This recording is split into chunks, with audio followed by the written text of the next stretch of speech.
La palabra que el Señor hoy nos trae es una palabra para edificarnos, pero también para consolarnos y tal vez para sanarnos. Y es como una preparación, para, gracias, para lo que viene el sábado para el seminario de mujeres. Y hoy vamos a hablar de algo que el Señor puso en el corazón del pastor, y es: tu fe controla la crisis. En un mundo donde en este momento todo está en caos, todo está en crisis, todas las naciones están con temas económicos, temas de la guerra, en Colombia ni decir con todo lo que está pasando, ¿verdad? En Latinoamérica, en Estados Unidos. El mundo está en crisis y lo único que nos va a sostener es la fe en el Dios que todo lo puede, en Yahweh, el gran yo soy, el Dios creador de los cielos y de la tierra, el Dios que hace posible lo imposible, el Dios que trae a existencia lo que hace tiempo declaró para la iglesia y para Colombia en este tiempo. Amén. Yo no sé, pero yo siempre pues he pasado por crisis. Y lo he dicho muchas veces, cuando uno llega, uno piensa que cuando llega el Señor va a tener menos crisis. Y levánteme la mano la persona que ha tenido menos crisis desde que llegó a la iglesia. No hay ninguno, ¿verdad? Todos tenemos mucho más crisis, ¿verdad? Y tal vez estemos pasando en este momento por una de ellas, porque nadie sabe lo que le está pasando al hermano muchas veces, ¿verdad?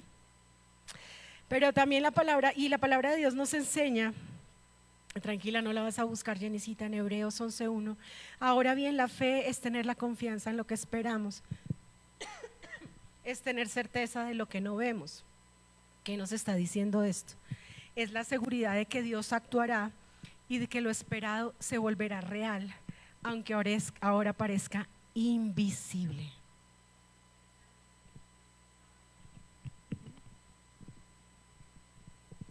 Porque Dios hoy quiere recordarte que la crisis no tiene el poder para destruirte, tiene el poder para aumentarte la fe y poder llamar a existencia esas cosas que desde la eternidad Dios ya había determinado para tu tiempo.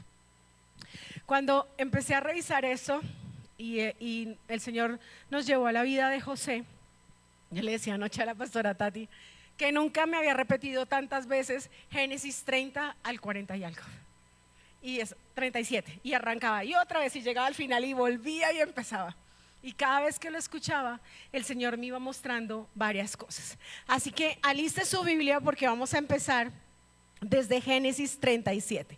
¿Qué es lo primero que empieza en la vida de José? Un sueño que desata la crisis. Porque en ese momento pues José estaba tranquilo, pero cuando el Señor le da el primer sueño a José es cuando empiezan todos los problemas de José. Imagínense, algo que en algún momento era una bendición, que era poder tener sueños, se volvió lo peor en la vida de José. Y quiero que vayamos a Génesis 37:3. Israel amaba a José más que a sus otros hijos, porque lo había tenido en su vejez. Por eso mandó que le confeccionaran una túnica muy elegante. Viendo sus hermanos que su padre amaba más a José que a ellos, comenzaron a odiarlo y ni siquiera lo saludaban. Cierto día José tuvo un sueño, y cuando se lo contó a sus hermanos, eso lo tuvieron más odio todavía, pues dijo: préstenme atención que les voy a contar lo que he soñado. Resulta que estábamos todos nosotros en el campo atando gavilla. De pronto mi gavilla se levantó y quedó erguida, mientras que las de ustedes se juntaron alrededor de la mía y se inclinaron ante ella. Sus hermanos replicaron: ¿de veras crees que vas a reinar sobre nosotros y que nos vas a gobernar? Y lo odiaron aún más por los sueños que él contaba. Después, más adelante, tuvo otro sueño y se lo contó a sus hermanos y les dijo: tuve otro sueño en el que veía que el sol, la luna y 11 estrellas se inclinaban ante mí. Cuando se lo contó a su padre y a sus hermanos, su padre lo reprendió. ¿Qué quieres decirnos con este sueño que has tenido?, le preguntó. ¿Acaso tu madre, tus hermanos y yo vendremos a postrarnos en tierra ante ti? Sus hermanos le tendían envidia y su padre meditaba en todo esto. Desde los 17 años, porque en ese momento José tenía 17 años, ya se había ganado a sus hermanos. ¿Cuántas veces tú no te ganas a las personas que están alrededor tuyo y tú ni siquiera sabes por qué? ¿Cierto? Eso le pasó a José. Exactamente, eso le pasó a José. Pero ese sueño que él tuvo era lo que lo iba a llevar más adelante al palacio. Pero en ese momento, ¿a dónde lo llevó? A la crisis. Y escúchame bien, iglesia, no todo el mundo va a celebrar lo que hay en ti.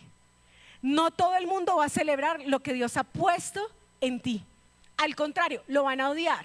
¿Lo van a qué? Lo van a anhelar y van a hacer con esa envidia. Y eso fue lo que le pasó a José con sus hermanos, ¿verdad?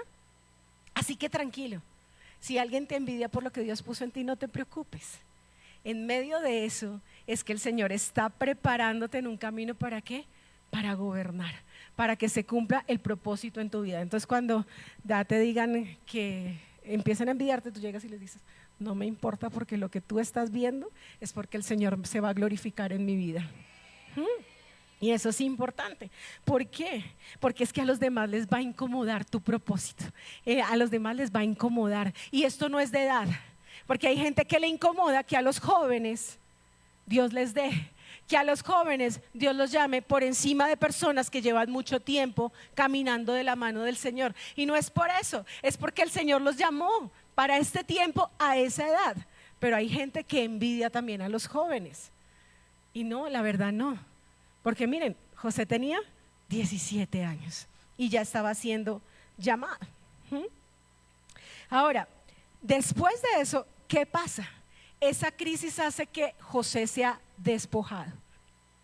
Y a veces las crisis te despojan de tus cosas materiales, te despoja de personas que están a tu alrededor, te quita, es como si el enemigo viniera a robarte la bendición que tú hasta ese momento habías tenido. Entonces, lo primero, el sueño de José le trajo la crisis. Segundo punto, la crisis lo despojó. Y lo despojó de su casa y lo despojó de todo lo que tenía. ¿Eso dónde está? Génesis 37 del 19 al 32. ¿Se acuerdan que el papá lo manda que vaya a ver qué están haciendo sus hermanos? Se los voy a contar rápidamente porque es que es demasiada palabra. Lo manda y entonces él va y los busca en un lugar, no los encuentra, sigue más adelante y cuando los hermanos lo ven venir dice, allá viene este, allá viene este. Y empiezan entre todos y dicen, vamos a matarlo, vamos a matarlo. Y hay un hermano de ellos dice, un hermano de él dice, no lo matemos, miremos, vendámoslo. ¿Cierto? Y eso es lo que pasa. Entonces deciden meterlo ¿en dónde? En una cisterna. Y ahí lo dejaron, ¿verdad? Y uno de sus hermanos dijo, no, pues dejémoslo ahí, cuando mis hermanos se distraigan yo vengo y lo saco y se lo llevo a mi papá. Ese era de mejor corazón. Pero querían venderlo, ¿verdad? Y entonces después finalmente lo venden. Y digamos el que tuvo la idea fue Judá. Es que le propuso a sus hermanos, vendámoslo. ¿Sí? Y ocultemos su muerte. Y para poder hacer eso que hicieron, lo despojaron ¿de qué? De sus vestiduras. Recuerden de esa túnica linda, hermosa que le enviaban, cogieron y le arrancaron la vestidura, cogieron un animal, lo degollan, lo untan de sangre y se lo entregan al hermano y le dijo, vaya, lléveselo a su papá y dígale que los animales se lo comieron. ¿Cierto? Entonces, muchas veces el Señor permite que tú entres en esa cisterna. El Señor permite que te metan en la cueva. El Señor permite que esta crisis te lleve a ese hueco. ¿Pero para qué? Para un propósito. Lo que pasa es que lo que nos sucede a nosotros es que nos quedamos metidos en el hueco, porque no vemos cuál es el propósito que tiene Dios con eso que está pasando. Empezamos, ¿ustedes creen que José en ese momento dijo, ay no, mis hermanos me abandonaron? En la Biblia no dice nada, ni dicen que José se puso a llorar, ni que José se puso bravo, nada. José ¿qué? Callaba, porque él confiaba en el Dios ¿de qué? De Israel. Él confiaba en el Dios de su papá Jacob, ¿verdad?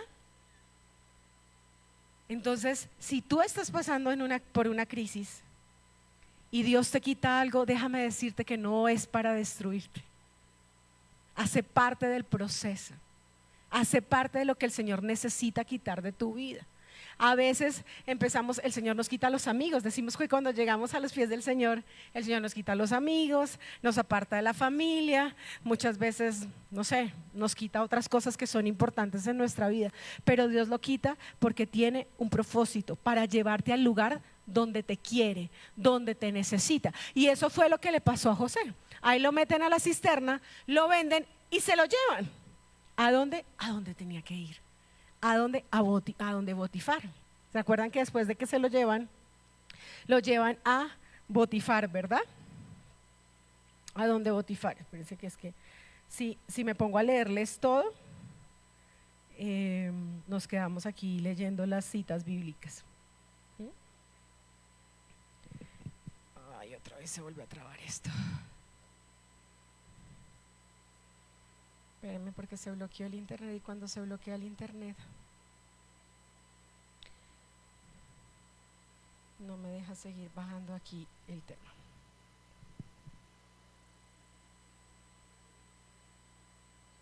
Listo. Entonces cuando el enemigo, gracias diácono, le agradezco muchísimo. Cuando lo venden a Potifar y había sido despojado absolutamente todo,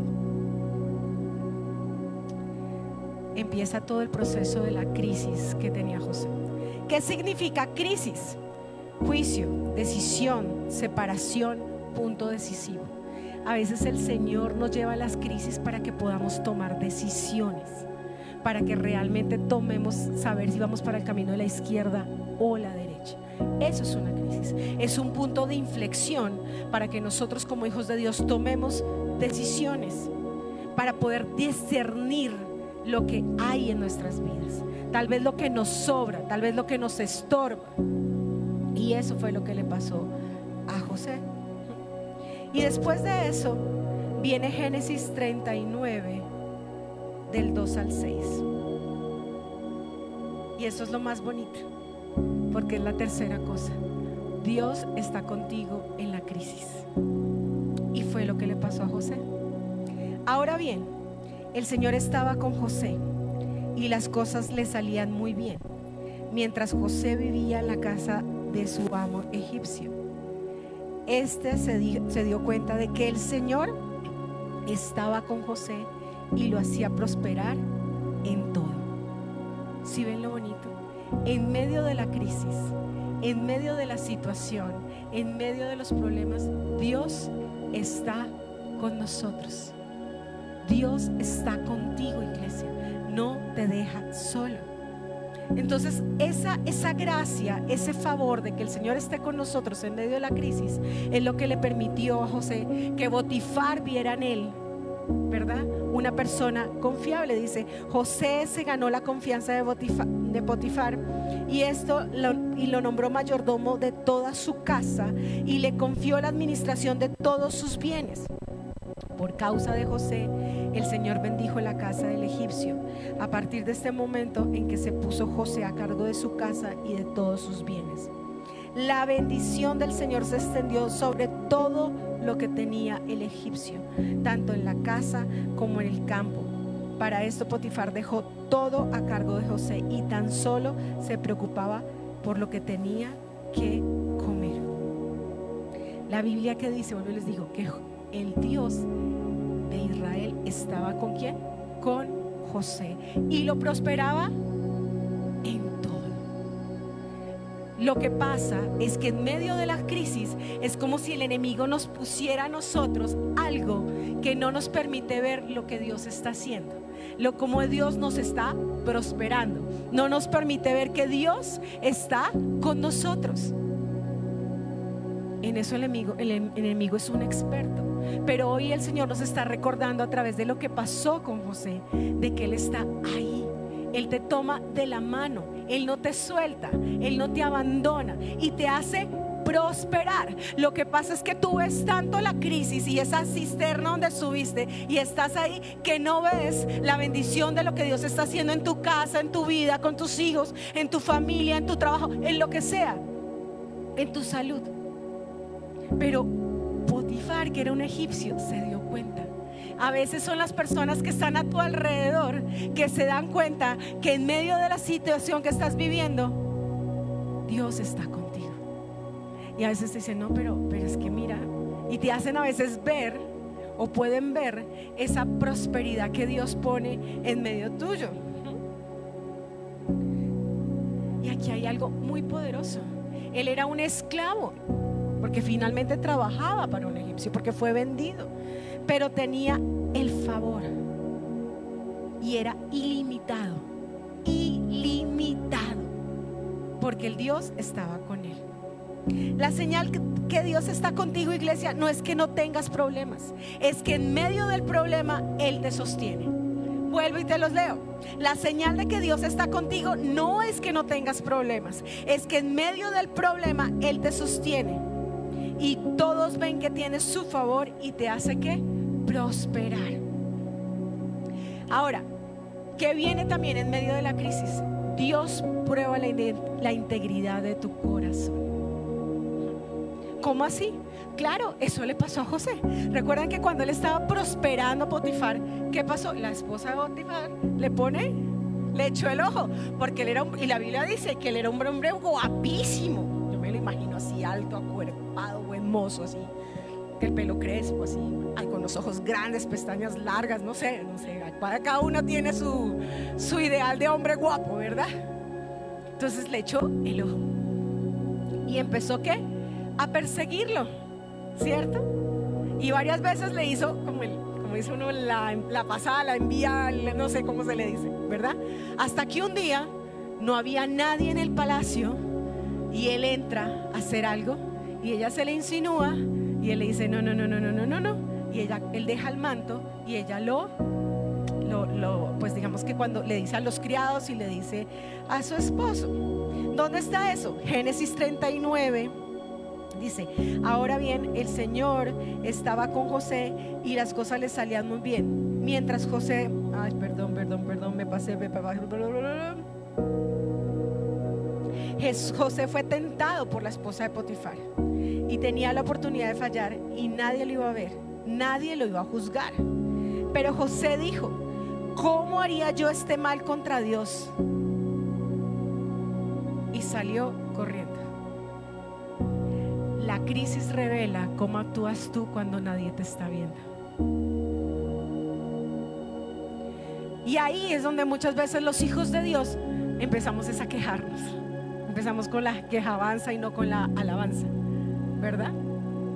Es que a mí, es porque Dios me hace esto, porque Dios permite aquello. Pero si, ¿de qué me sirve si yo sirvo, yo ayuno, yo alabo, yo intercedo? ¿Y qué? No me sirve de nada. ¿Sí? Pero miren la reacción de José. José dice: ¿qué haría? ¿Cómo haría yo este mal contra Dios? Iglesia, en los tiempos de crisis, o te corrompes o empiezas a caminar derechito.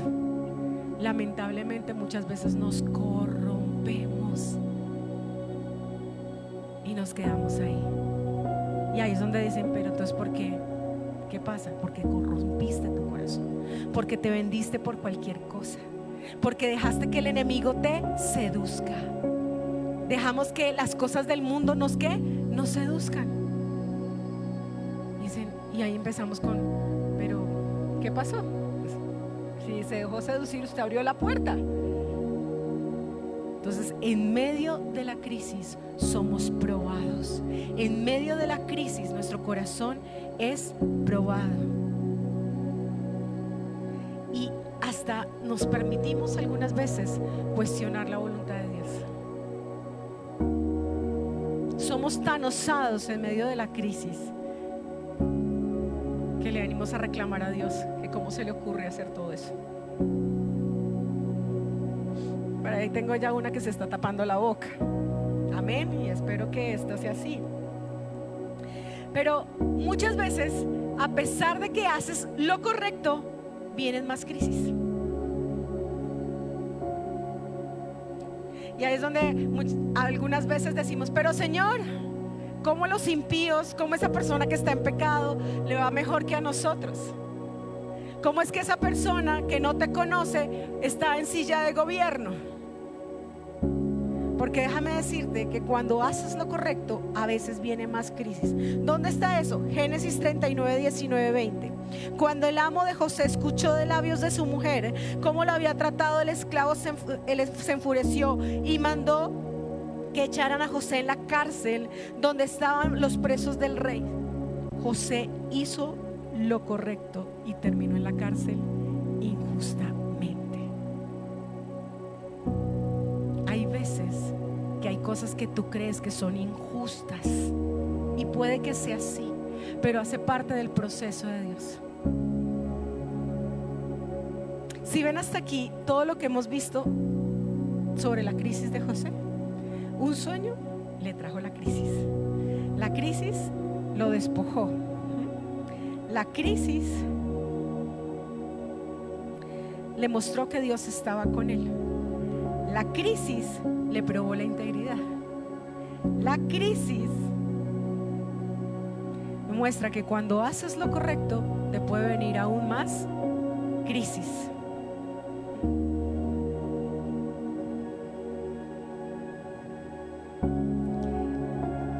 Cuando yo le decía al Señor, bueno Señor, ¿y qué pasa aquí? Él me dice, hacer lo correcto no siempre evita la crisis, pero sí garantiza el propósito. Y te voy a explicar por qué. Porque recuerden que a él lo meten a la cárcel y ahorita lo vamos a leer un poquito más adelante. La gracia y el favor de Dios fue tan grande con él en la cárcel que el que manejaba la cárcel ya le delegó todo y no se preocupaba en hacer nada porque José mantenía todo en la cárcel correctamente. Inclusive acuérdense que ahí estaban en esa cárcel todos los que le servían al rey, ¿verdad? Entonces era gente muy honorable, era gente que tenía influencia y que en algún momento podía venir a ayudarle a José a salir de ese lugar, ¿verdad? Pero entonces vuelve el Señor, me decía, diles que hacer lo correcto no evita la crisis, pero sí garantiza el propósito.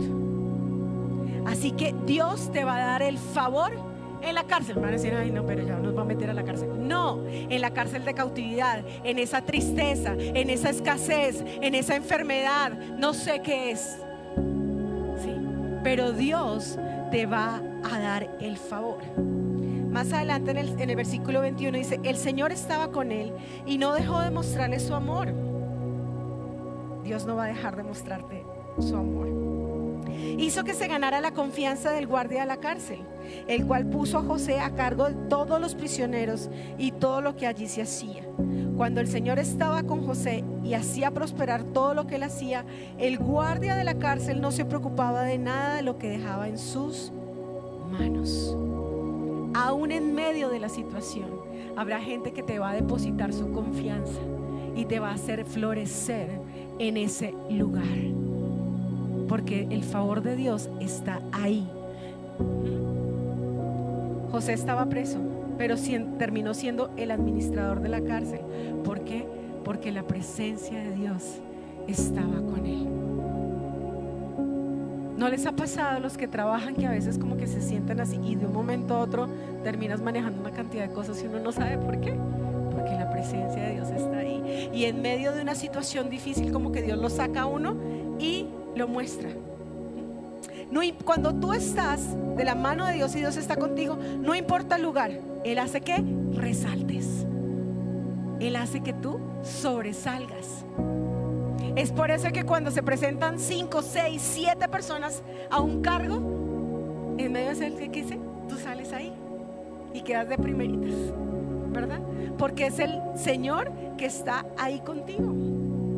Pero Él está ahí trabajando contigo.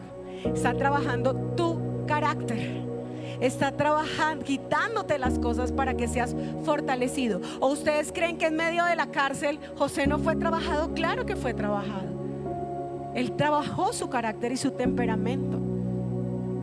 Pero yo busqué, miren, me leí todos los capítulos que hablan de José, hasta cuando Jacob lo bendice, y nunca encontré un versículo que diga José replicó, José dijo, José habló, nada. En el único momento que lo hizo fue cuando habló con sus hermanos. De resto, en medio del proceso, José nunca se levantó contra Dios. Hoy el Señor te está diciendo, ten fe. ¿Ustedes creen que lo único que sostuvo a José en todas esas pruebas, qué fue? La fe en el Dios viviente. Es que imagínense, su propia familia lo vendió, lo metió en ese hueco, lo vende como esclavo, florece, lo calumnian. ¿Cuántas veces lo han calumniado? Y termina metido en una cárcel, y en medio de la cárcel Dios lo hace ¿qué? Florecer. ¿Por qué? Porque hace parte del propósito.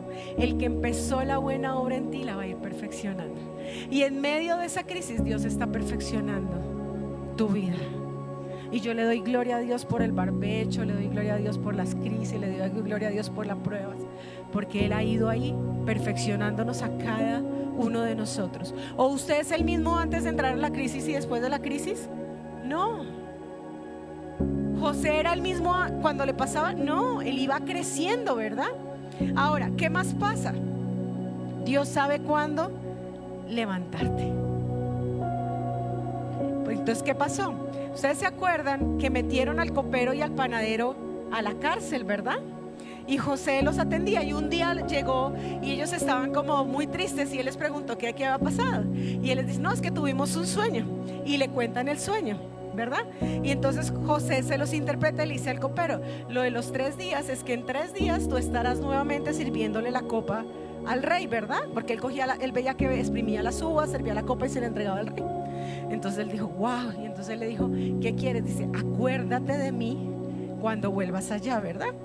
Y luego el panadero le dice, no, pues que yo llevo 3 canastas y la que llevo encima vienen las aves y se la comen. Y él le dijo, en 3 días vas a ser degollada, ¿verdad?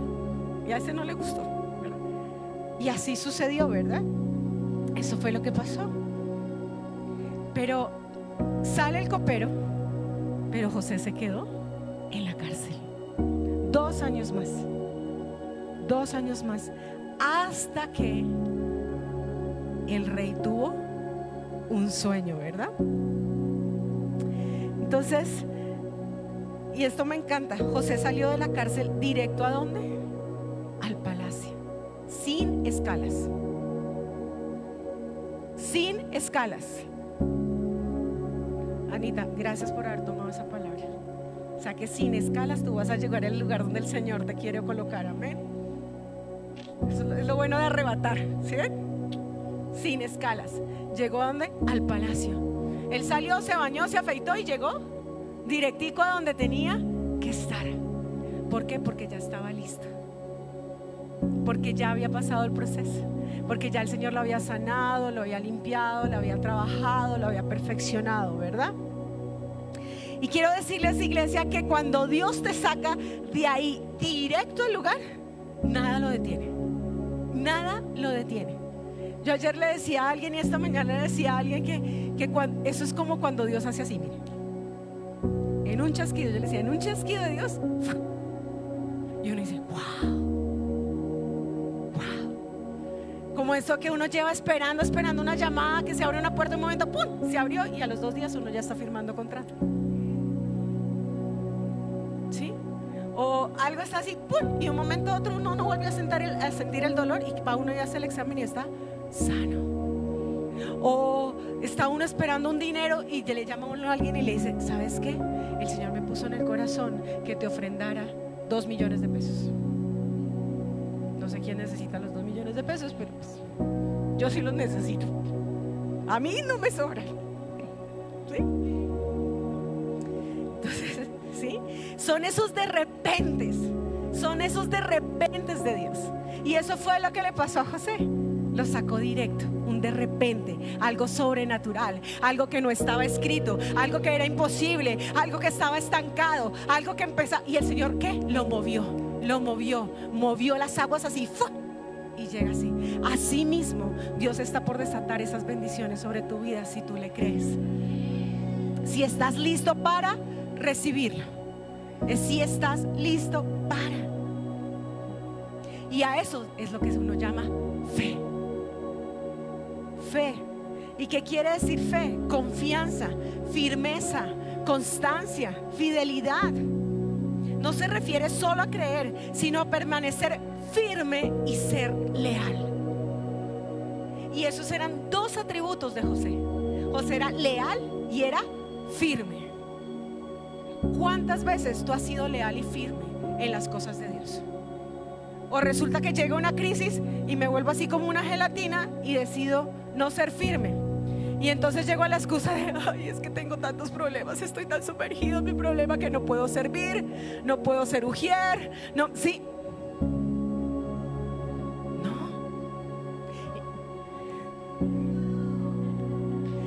Hoy el Señor te está diciendo, iglesia, tienes que permanecer firme y ser leal y sostenerte.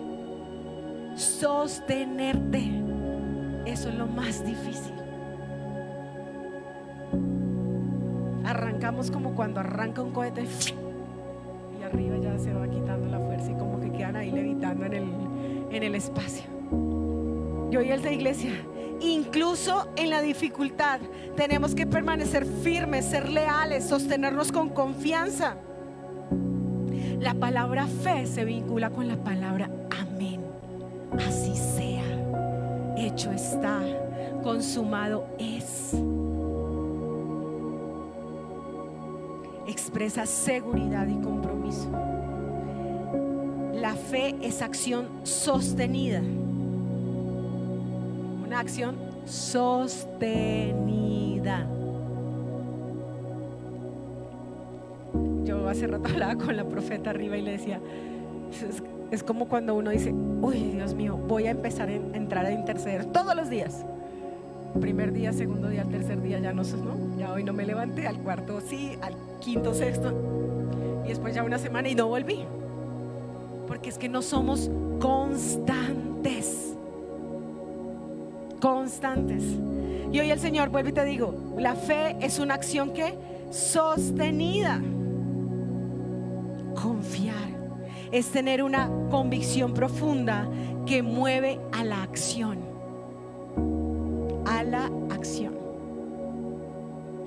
La fe es una certeza interior que transforma tu manera de vivir. Yo amo a las personas que tienen el don de fe, porque una cosa es tener fe y otra cosa es tener el don de fe.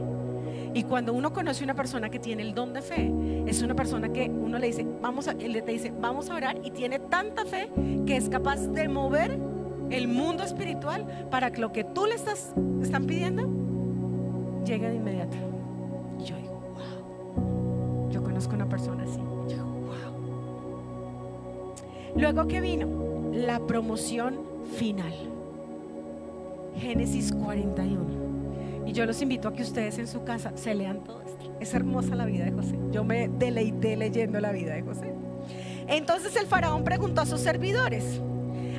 Entonces les voy a contar. Entonces resulta que él llega al palacio, el rey le cuenta su sueño. Recuerden que eran las 7 vacas gordas y 7 flacas.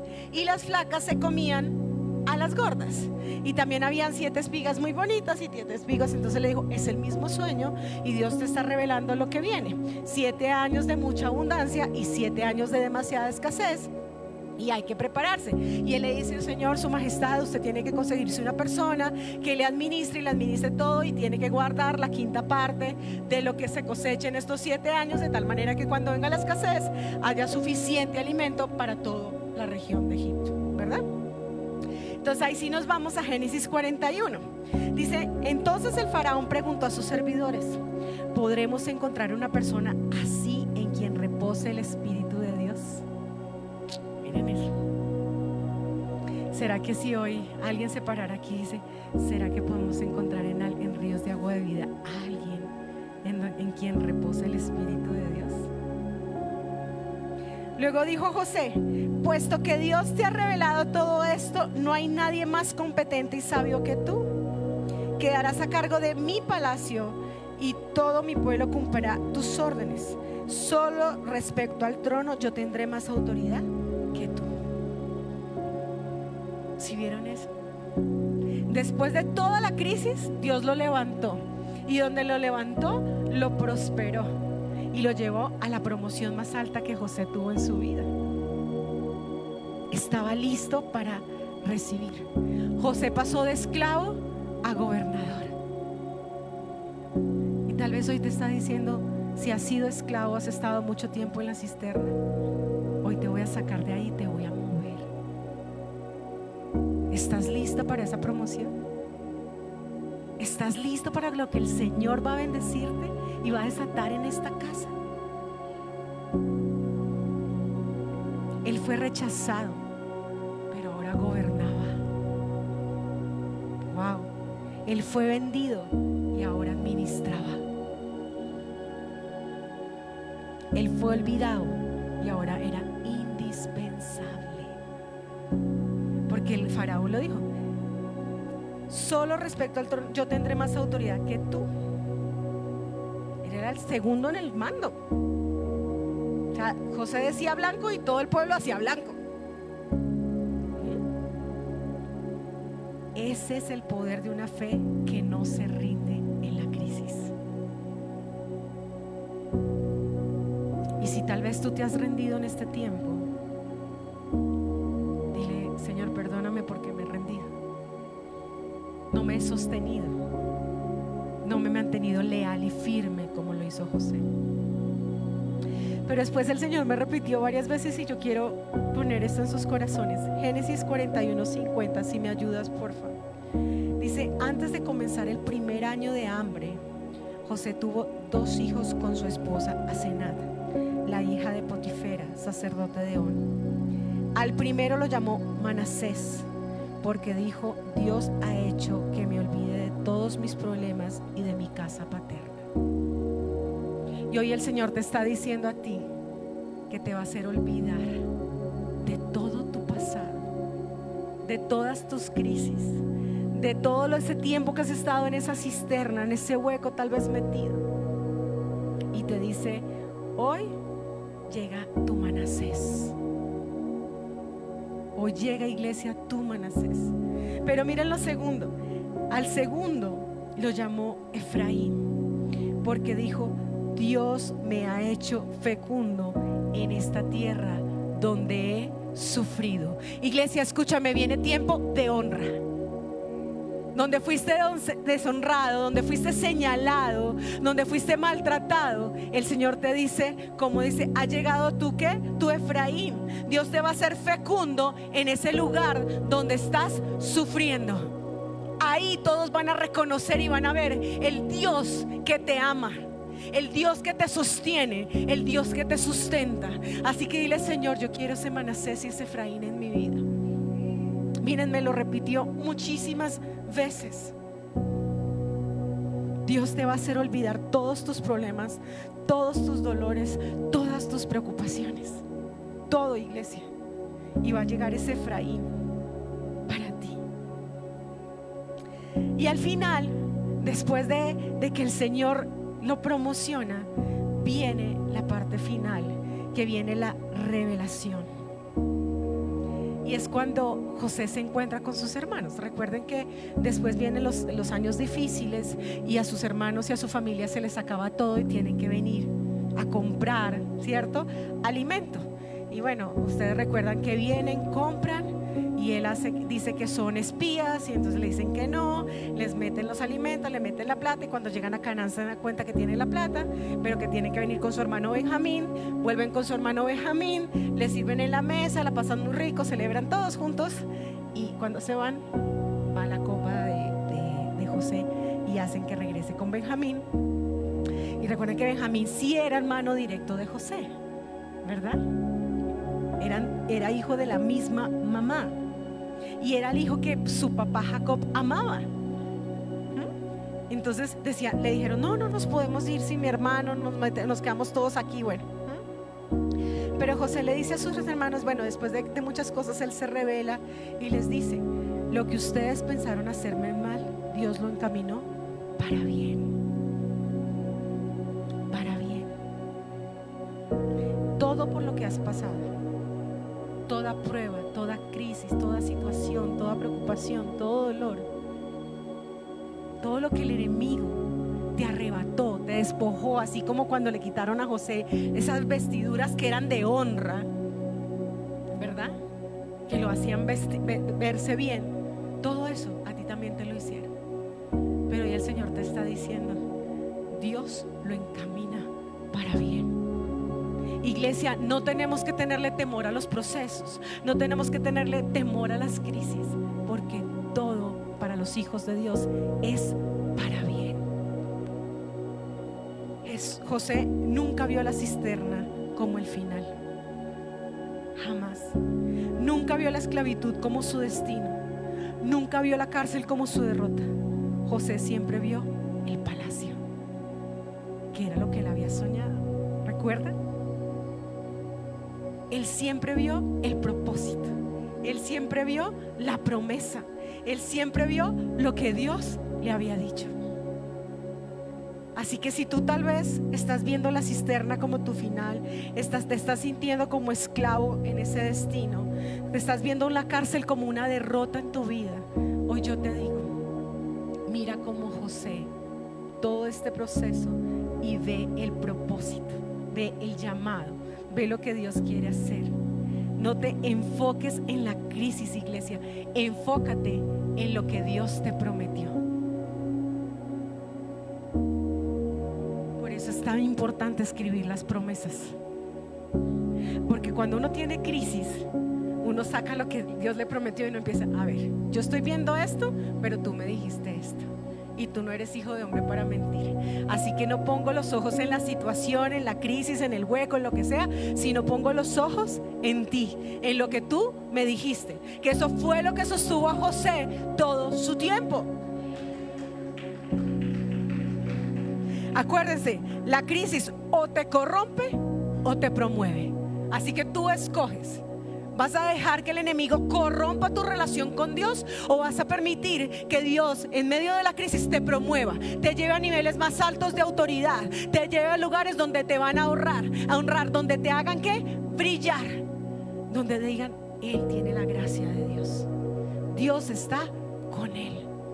Y yo declaro que Dios está con ríos de agua de vida y con cada una de las personas. Génesis capítulo 49. La bendición de Jacob a José. Y escuchen muy bien, iglesia. José es un retoño fértil. Entonces ahora ponga su nombre. Constanza es un retoño fértil. Andrea es un retoño fértil. Fértil retoño junto al agua, cuyas ramas trepan por el muro. Miren esto. Los arqueros lo atacaron sin piedad, le tiraron flechas y lo hostigaron, pero su arco se mantuvo firme y sus brazos fueron ágiles, gracias al poderoso de Jacob, al pastor y roca de Israel.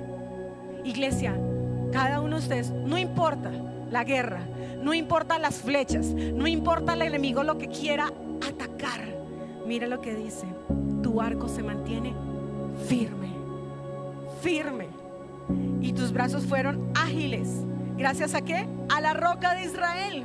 Gracias al Dios que tu Padre, que te ayuda. Gracias al Todopoderoso que te bendice.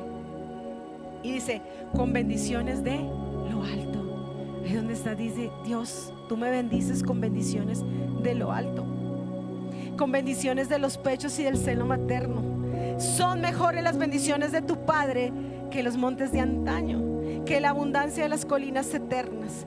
Que descansen estas bendiciones sobre la cabeza de José, y que descansen estas bendiciones sobre la cabeza de Connie, sobre la frente del escogido entre sus hermanos. Dios te escogió entre muchos para que le sirvas. Dios te escogió entre muchos para que lo ames. Dios te escogió entre muchos para que lo adores. Dios te escogió, así como escogió a José, te escogió y nos escogió a cada uno de nosotros. Si tú estás pasando por una crisis, escúchame bien, ese no es el final de tu historia. No es el final de tu historia. Es parte del proceso. Dios está en control y sigue trabajando contigo. La fe de José superó la crisis. La fe de José lo sostuvo. La fe de José lo llevó al lugar, al palacio, a la promesa, a lo que él soñó cuando tenía 17 años. Tu fe te va a llevar al propósito.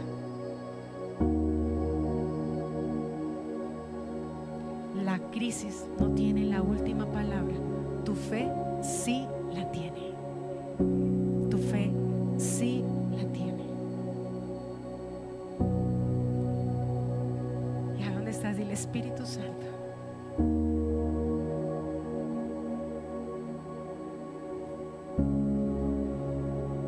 hoy queremos descansar en tu presencia. Tal vez aquí hay personas que se sienten como José cuando estaba en la cisterna, en un hueco.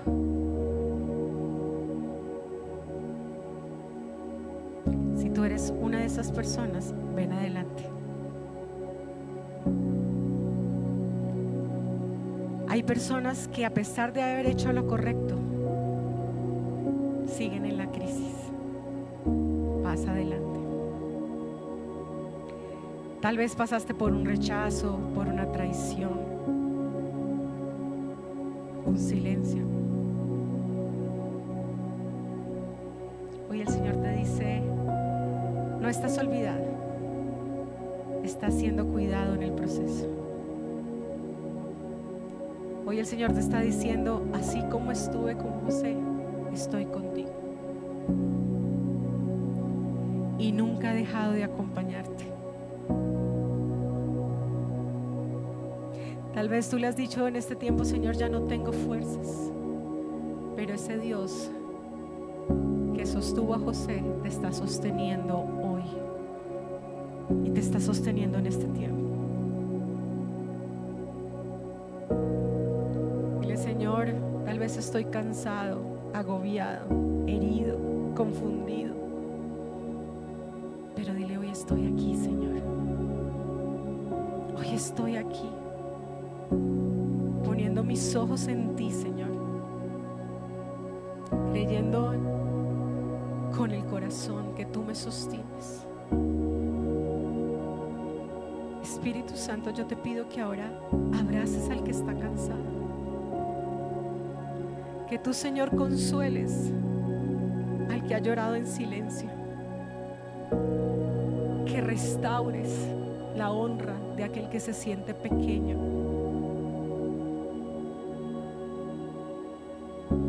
Y yo te pido, Señor, que tal vez hay personas, Señor, que están conectadas, que ya dicen: ya no hay nada que hacer, no espero nada. Pero Dios hoy abre la puerta. Hoy Dios abre la puerta para que tú salgas de la cárcel y llegues al lugar de la promesa. Hoy el Señor abre la puerta para que tú salgas, porque Dios no llega tarde, llega cuando tú estás listo. Dile: Señor, tal vez no estaba listo, tal vez, Señor, he venido caminando dando vueltas, pero hoy quiero decirte: Dios, estoy listo. José salió en un día, pero fue preparado por años. Y tú fuiste preparado por años. Y yo declaro que hoy tú sales ahora, Juan, de ese lugar. Y ese paso de fe que diste, cuando te pusiste de pie, dijiste: yo salgo de este lugar. Hoy lo tomo como un acto profético que has hecho y declarado sobre tu vida. Y yo declaro en el nombre poderoso de Cristo Jesús que tú sales de esa cisterna, tú sales de ese lugar donde el enemigo te ha puesto, tú sales de ese lugar donde Satanás te ha venido agobiando, te ha despojado, te ha quitado. Tú has dicho a veces: hasta he sentido que he perdido los dones, Señor. ¿Qué hago en este lugar? te saca. Hoy el Señor te saca de ese lugar. Ha abierto la puerta y te dice: estás listo. Estás listo. Estás listo para recibir la honra. Estás listo para ese lugar de autoridad de gobierno. Estás listo. Lo que por años fue quitado, lo que por años fue arrebatado en tu vida, hoy viene para tu vida.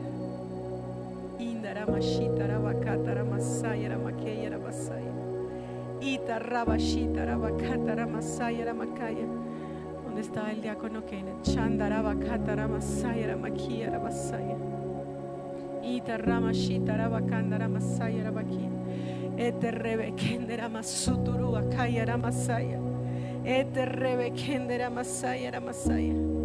Tal vez hoy no estás en el palacio, pero ya no eres el mismo que estaba en esa cisterna. Dios ya hizo algo en ti que nadie puede quitarte. Nadie. Padre, yo te pido que abras las puertas.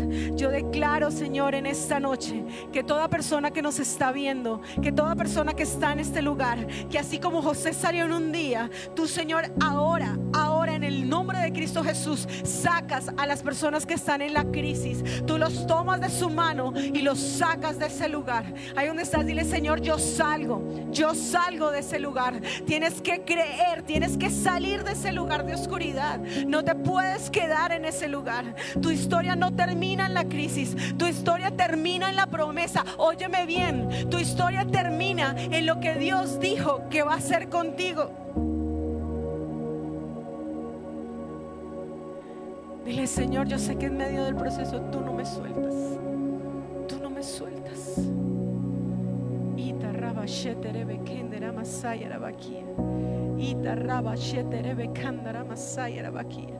Si hay alguien que se está sintiendo en una crisis, que siente que da como vueltas y no avanza, que siente que a pesar de que ha estado caminando correcto con Dios, no logra avanzar, venga adelante. Venga adelante.